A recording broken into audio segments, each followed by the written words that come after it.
ផលក្រៅពីឈប់ធ្វើការ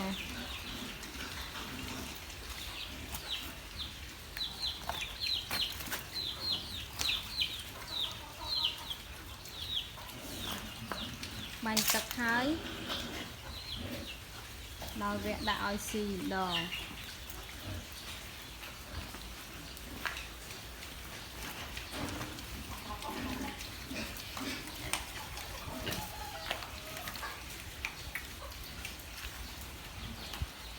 ផ្ទះមួយកូនចាំជ្រុកតិចតួចបន្ទាប់ពីឈប់ពីរោងចក្រនេះខូចពេកនៅតែឯងនោះមេទ្រុងមេអានេះទ្រុងកូននេះចាប់ខែ8ទ្រុងកូន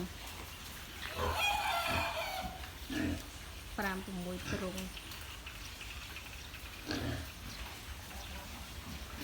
សជាងអ្នកលាបឡេទៀត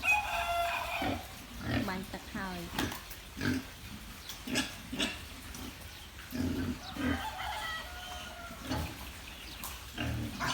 មន់ក៏មានទាក៏មាន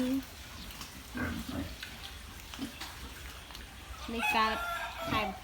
7ពីសវកនោះទៅដាក់បា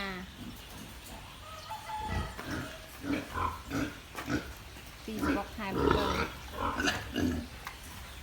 នេះចាប់ធ្វើមេ